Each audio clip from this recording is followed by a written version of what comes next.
메시지 성경 빠른 통독. 오늘 말씀은 누가복음 8장에서 9장까지입니다. 8장. 예수께서 계획하신 대로 마을마다 다니시며 하나님 나라를 전하시고 메시지를 퍼뜨리셨다. 12제자가 그분과 함께했다. 일행 중에는 여러 악한 귀신의 괴롭힘과 질병에서 나은 여자들도 있었다. 7귀신이 나간 막달라라 하는 마리아와 헤롯의 관리인 구사의 아내 요한나와 수산나가 있었고, 그 외에도 많은 여자들이 자신들의 재물을 넉넉히 들여서 일행을 섬겼다.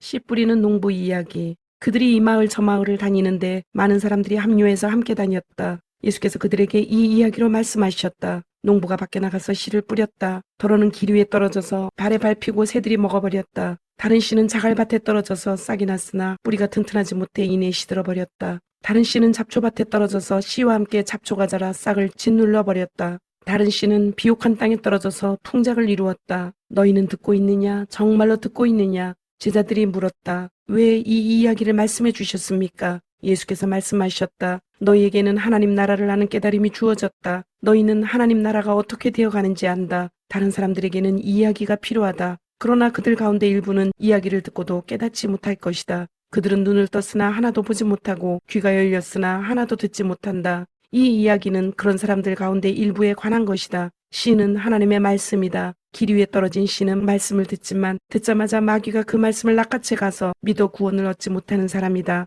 자갈밭에 떨어진 씨는 열성적으로 듣지만 그 열성에 깊이가 없는 사람이다. 그 열성은 또 한 번의 유행일 뿐 어려움이 닥치는 순간에 사라져버린다. 잡초밭에 떨어진 씨는 말씀을 듣지만 세상 사는 일로 내일을 염려하면서 돈 벌고 즐기느라 씨가 자리 잡지 못해 아무 소득이 없는 사람이다. 그러나 좋은 땅에 떨어진 씨는 무슨 일이 있어도 말씀을 붙잡고 견디면서 추수 때까지 변치 않는 선한 마음을 가진 사람이다. 들은 것을 전하지 않는 인색한 사람. 등불을 켜서 통으로 덮어두거나 침대 밑에 두는 사람은 아무도 없다. 오히려 단 위에 올려두어 방에 들어오는 사람들이 앞을 볼 수 있도록 한다. 우리는 비밀을 감추어 두지 않고 오히려 말할 것이다. 숨기지 않고 오히려 모든 것을 밝히 드러낼 것이다. 그러니 너희는 들은 것을 전하지 않는 인색한 사람이 되지 않도록 조심하여라. 베품은 베품을 낳는다. 인색하면 가난해진다. 예수 어머니와 형제들이 왔으나 무리 때문에 그분께 가까이 갈 수 없었다. 그분께 정갈이 왔다. 선생님의 어머니와 형제들이 선생님을 만나려고 밖에 서 있습니다. 예수께서 대답하셨다. 하나님의 말씀을 듣고 행하는 사람이 나의 어머니요 나의 형제다. 순종이 피보다 진하다. 하루는 예수와 제자들이 배에 올랐다. 예수께서 호수를 건너가자 말씀하셨고 그들은 떠났다. 항해는 순탄했다. 예수께서는 잠이 드셨다. 그런데 갑자기 호수에 사나운 풍랑이 몰아쳤다. 물이 들이쳐서 배가 뒤집힐 지경이었다. 제자들이 예수를 깨웠다. 주님, 주님, 우리가 빠져 죽겠습니다. 예수께서 일어나셔서 바람에게 잠잠하여라 하시고 파도에게 잔잔하여라 명령하셨다. 그러자 호수가 이전처럼 고요해졌다. 예수께서 제자들에게 말씀하셨다. 왜 나를 신뢰하지 못하느냐? 그들은 너무도 두려워서 어찌할 바를 모른 채 겨우 입을 열었다. 도대체 이분은 누구신가? 이분의 명령에 바람과 파도도 복종하다니.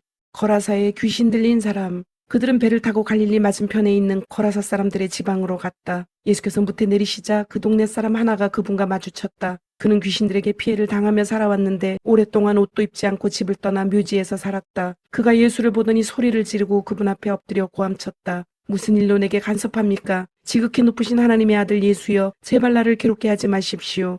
그 사람이 이렇게 말한 것은 예수께서 이미 더러운 귀신에게 그 사람에게서 나오라고 명령하셨기 때문이었다. 귀신이 여러 번 그 사람에게 경련을 일으키게 했기 때문에 사람들이 그를 사슬과 족쇄에 채워 늘 감시했지만 귀신 때문에 미칠 때면 그는 그 결박을 끊어버리곤 했다. 예수께서 그에게 물으셨다. 내 이름이 무엇이냐? 패거리입니다. 내 이름은 패거리입니다. 그가 이렇게 말한 것은 그가 많은 귀신들에 들렸기 때문이었다. 귀신들은 자기들을 지옥으로 보내지 말아달라고 예수께 애원했다. 마침 근처 언덕에서 큰 돼지떼가 땅을 파헤치며 먹을 것을 찾고 있었다. 귀신들은 자기들을 돼지들 속으로 들어가게 해달라고 예수께 애걸했다. 예수께서 그렇게 하라고 말씀하셨다. 그러나 돼지떼의 형편은 그 사람의 형편보다 더 나빠졌다. 돼지들이 미쳐서 벼랑으로 우르르 몰려가더니 호수에 빠져 죽은 것이다.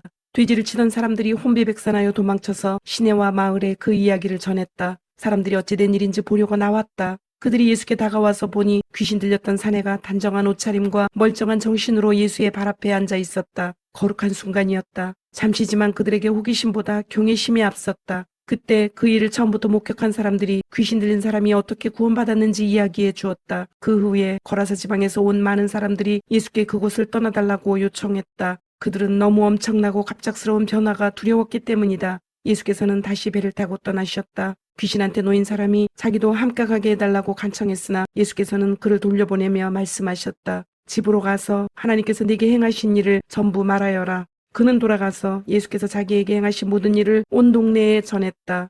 믿음의 모험. 예수께서 오시자 무리가 그분을 반겼다. 그들 모두가 거기서 예수를 기다리고 있었다. 그때 야이로라는 사람이 예수께 다가왔다. 회당장인 그는 예수의 발 앞에 엎드려 자기 집에 가주시기를 애원했다. 12살 난 그의 외동딸이 죽어가고 있었기 때문이다. 예수께서 밀고 당기는 무리를 헤치며 그와 함께 가셨다. 그날 무리 가운데 12년 동안 혈루증으로 고생한 여자가 있었다. 그 여자는 가지고 있던 돈을 의사한테 전부 썼으나 어느 누구도 그녀에게 도움이 되지 못했다. 여자는 뒤에서 슬그머니 다가가 예수의 옷자락을 만졌다. 그 순간에 출혈이 멈추었다. 예수께서 말씀하셨다. 누가 내게 손을 대었느냐? 아무도 나서지 않자 베드로가 말했다. 주님, 수많은 사람들이 우리를 에워싸고 있습니다. 손을 댄 사람이 수십 명은 될 것입니다. 예수께서는 그냥 지나치지 않으셨다. 내게 손을 댄 사람이 있다. 내게서 능력이 빠져나간 것을 내가 안다. 더 이상 숨길 수 없게 된 여자는 떨며 그분 앞에 무릎을 꿇었다. 여자는 자신이 왜 그분께 손을 댔으며 그 순간 어떻게 병이 나았는지 사람들이 다 보는 앞에서 털어놓았다. 예수께서 말씀하셨다. 딸아, 너는 나를 신뢰하는 믿음의 모험을 했고 이제 다 나아서 온전해졌다. 잘 살아라. 복되게 살아라. 예수께서 아직 말씀하시는 중에 회당장의 집에서 사람이 와서 회당장에게 말했다. 따님이 죽었습니다. 이제 선생님을 괴롭게 해드릴 일이 없습니다. 예수께서 그 말을 들으시고 말씀하셨다. 당황하지 마라. 나만 신뢰하여라. 그러면 다 잘 될 것이다. 집으로 들어가며 예수께서는 베드로와 요한과 야고보 그리고 아이의 부모 외에는 아무도 들어오지 못하게 하셨다. 사람들이 모두 아이 때문에 울며 불며 슬퍼하고 있었다. 예수께서 말씀하셨다. 울지 마라. 이 아이는 죽은 것이 아니라 자고 있다. 사람들은 아이가 죽은 것을 알고 있었으므로 그분을 비웃었다. 예수께서 아이의 손을 붙잡고 외치셨다. 내 사랑하는 아이야, 일어나라. 아이는 곧바로 일어나서 다시 숨을 쉬었다. 예수께서 아이에게 먹을 것을 주라고 말씀하셨다. 아이의 부모는 기뻐서 어쩔 줄 몰라 했다. 예수께서는 이 일을 알리지 말라고 그들에게 엄히 명하셨다. 이 방에서 일어난 일을 아무에게도 말하지 마라. 9장 12제자를 파송하시다. 예수께서 12제자를 부르셔서 그들에게 모든 귀신을 다루고 병을 고치는 권세와 능력을 주셨다. 예수께서 하나님 나라의 소식을 전하고 병자를 고치는 일을 제자들에게 맡기셨다. 예수께서 말씀하셨다. 잔뜩 준비하지 마라. 간소하게 하여라. 너희 자신을 준비하여라. 고급 여간도 안 된다. 적당한 곳을 찾아가 떠날 때까지 그곳으로 만족하여라. 사람들이 너희를 맞아들이지 않거든 그 마을을 떠나거라. 소란 피울 것 없다. 무시해버리고 너희의 길을 가면 된다. 제자들은 위임을 받고서 길을 나섰다. 그들은 이 마을 저 마을로 다니면서 하나님의 최신 소식 곧 메시지를 전했고 가는 곳마다 사람들을 고쳐주었다. 통치자 헤롯은 이런 일들이 진행된다는 이야기를 듣고서 어떻게 받아들여야 할지 몰랐다. 요한이 죽은 자들 가운데서 살아났다고 말하는 사람들도 있고 엘리야가 나타났다고 말하는 사람들도 있고 또 옛 예언자가 출현했다고 말하는 사람들도 있었다. 헤롯은 말했다. 하지만 요한은 내가 목을 베어 죽였다. 그런데 계속해서 내 귀에 이야기가 들려오는 이 사람은 누구냐? 궁금한 마음에 헤롯은 예수가 활동하는 모습을 볼 기회를 노렸다. 사도들이 돌아와서 자기가 한 일을 보고했다. 예수께서는 그들만 따로 데리고 베세다라고 하는 마을 근처로 가셨다. 그러나 무리가 눈치를 채고 따라왔다. 예수께서는 그들을 너그럽게 맞아주셨고 하나님 나라에 대해 말씀해 주셨다. 또한 치유가 필요한 사람들을 고쳐주셨다. 너희가 먹을 것을 주어라. 날이 저물자 12제자가 말했다. 무리를 보내어 근처 농가나 마을에서 하룻밤 묵을 곳과 먹을 것을 구하게 해야겠습니다. 여기는 인적이 없는 외딴 곳입니다. 너희가 그들에게 먹을 것을 주어라. 예수께서 말씀하셨다. 제자들이 말했다. 우리에게 있는 것을 다 긁어 모았지만 빵 5개와 물고기 2마리뿐입니다. 저희가 직접 읍내에 가서 모두가 먹을 만큼 음식을 사오지 않는 한 그것이 전부입니다. 모인 사람의 수가 5,000명이 넘었다. 예수께서 곧바로 제자들에게 말씀하셨다. 사람들을 50여 명씩 무리를 지어 앉게 하여라. 제자들은 말씀대로 했고 곧 모두가 자리에 앉았다. 예수께서 빵 5개와 물고기 2마리를 손에 들고 하늘을 우러러 감사기도를 드리고 축복하신 다음 빵과 물고기를 떼어 제자들에게 주시며 사람들에게 나눠주게 하셨다. 사람들이 모두 배불리 먹고 나서 남은 것을 거두니 12바구니가 되었다. 주님은 메시아이십니다. 한 번은 예수께서 따로 떨어져서 홀로 기도하시는데 제자들이 가까이에 있었다. 예수께서 물으셨다. 무리가 나에 대해 뭐라고 말하더냐? 나를 누구라고 하더냐? 제자들이 말했다. 세례자 요한이라고 합니다. 엘리야라고 하는 사람들도 있고 옛 예언자 가운데 한 사람이 돌아왔다고 하는 사람들도 있습니다. 그러자 예수께서 물으셨다. 그러면 너희는 나를 누구라고 말하겠느냐? 내가 누구냐? 베드로가 대답했다. 하나님의 메시아이십니다. 그러자 예수께서 그것을 비밀로 하라고 제자들에게 경계하셨다. 베드로가 한 말을 아무에게도 이야기하지 말라고 말씀하셨다.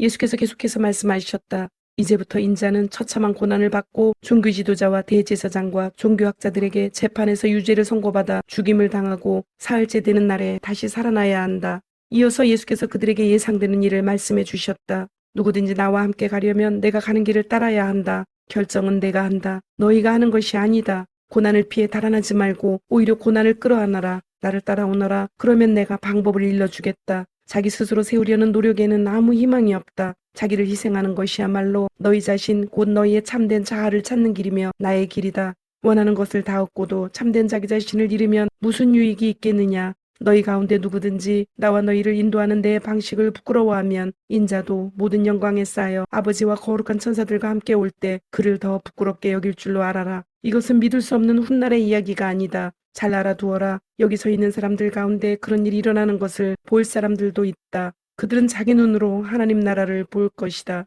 영광 가운데 계신 예수. 그 말씀을 하시고 8해쯤 지나서 예수께서 베드로와 요한과 야고보를 데리고 기도하러 산에 올라가셨다. 기도하는 중에 그분의 얼굴 모습이 변하고 그분의 옷이 눈부시게 하여졌다. 동시에 두 사람이 거기서 예수와 이야기하고 있었다. 알고 보니 그들은 모세와 엘리야였다. 그들의 모습이 몹시 영광스러웠다. 그들은 예수께서 예루살렘에서 이루실 일, 곧 그분의 떠나심에 대해 이야기를 나누었다. 한편 베드로와 그 일행은 잠에 취해 있었다. 그들이 깨어 눈을 비비며 보니 예수께서 영광 가운데 계시고 그 곁에 두 사람이 서 있는 것이 보였다. 모세와 엘리야가 떠난 뒤에 베드로가 예수께 말했다. 주님, 지금은 중대한 순간입니다. 기념비 셋을 세우는 것이 어떻겠습니까? 하나는 주님을 위해, 하나는 모세를 위해, 하나는 엘리야를 위해서 말입니다. 이것은 베드로가 무심코 내뱉은 말이었다. 베드로가 이렇게 말을 하고 있는데 비처럼 환한 구름이 그들을 덮었다. 구름 속에 묻히자 그들은 하나님을 깊이 느끼게 되었다. 그때 구름 속에서 한 음성이 들려왔다. 이는 내 아들, 내가 택한 자다. 그의 말을 들어라.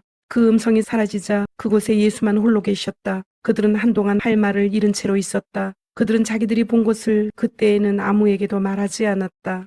이튿날 그들이 산에서 내려오니 큰 무리가 그들을 맞이했다. 무리 가운데 한 사람이 외쳤다. 부탁입니다, 선생님. 제 아들 좀 봐주십시오. 하나뿐인 제 자식입니다. 귀신이 아이를 사로잡을 때마다 아이는 갑자기 비명을 지르고 경련을 일으키며 입에 거품을 뭅니다. 귀신은 아이를 때려서 검푸른 멍이 들게 해놓고서야 떠납니다. 제가 아이를 구해달라고 선생님의 제자들에게 부탁했으나 그들은 하지 못했습니다. 예수께서 말씀하셨다. 하나님도 모르고 삶의 중심도 없는 세대여. 내가 같은 말을 몇 번이나 해야 하느냐. 얼마나 더 참아야 하느냐. 내 아들을 이리 데려오너라. 아이가 나오자 귀신은 아이를 바닥에 내동댕이 치고 경련을 일으키게 했다. 예수께서 더러운 귀신에게 나가라고 명하시고 아이를 고쳐서 그 아버지에게 돌려주셨다. 사람들이 모두 고개를 끄덕이며 하나님의 위대하심과 그분의 크신 위엄에 놀라워했다.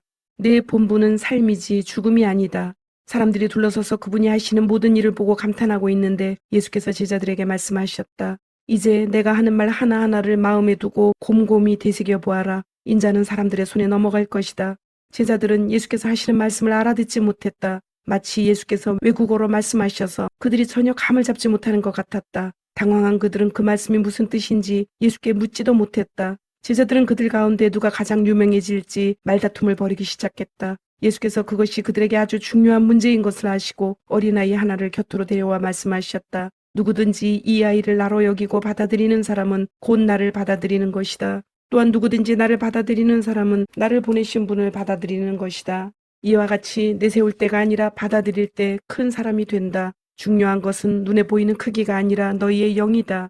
요한이 당당히 말했다. 주님, 어떤 사람이 주님 이름으로 귀신을 쫓아내는 것을 보고 우리가 막았습니다. 그는 우리에게 속한 사람이 아니어서 그렇게 했습니다. 예수께서 말씀하셨다. 그를 막지 마라. 그가 적이 아니라면 곧 우리 편이다. 승천하실 때가 가까워오자 예수께서 마음을 단단히 먹고 용기를 내어 예루살렘을 향해 길을 떠나셨다. 예수께서 심부름꾼들을 앞서 보내셨다. 그들은 그분을 맞을 곳을 준비하려고 사마리아의 어느 마을로 가셨다. 그러나 그분의 행선지가 예루살렘이라는 것을 안 사마리아 사람들은 그분을 맞아들이지 않았다. 제자인 야고보와 요한이 그 이야기를 듣고 말했다. 주님, 우리가 하늘에서 번갯불을 내려오게 해서 저들을 태워버릴까요? 예수께서 그들을 꾸짖으셨다. 옳지 않다. 그들은 다른 마을로 발걸음을 옮겼다. 길을 가고 있는데 어떤 사람이 자기도 함께 가도 되는지 물었다. 그는 어디든지 주님과 함께 가겠습니다 하고 말했다. 예수께서 잘라 말씀하셨다. 고생할 각오가 되어 있느냐? 너도 알다시피 우리가 묵는 곳은 인류 호텔이 아니다. 예수께서 또 다른 사람에게 말씀하셨다. 나를 따라오너라.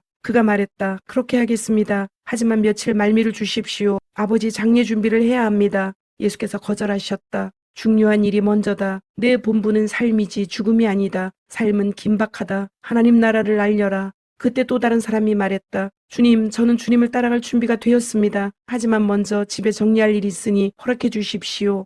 예수께서 말씀하셨다. 머뭇거리지 마라. 뒤돌아보지도 마라. 하나님 나라를 내일로 미룰 수는 없다. 오늘 기회를 잡아라. 주님, 오늘도 말씀을 주심을 감사드립니다. 주신 말씀대로 오늘 하루도 주님의 모습을 닮아가며 말씀대로 순종하며 살도록 은혜와 용기를 주옵소서. 예수님의 이름으로 기도드립니다. 아멘.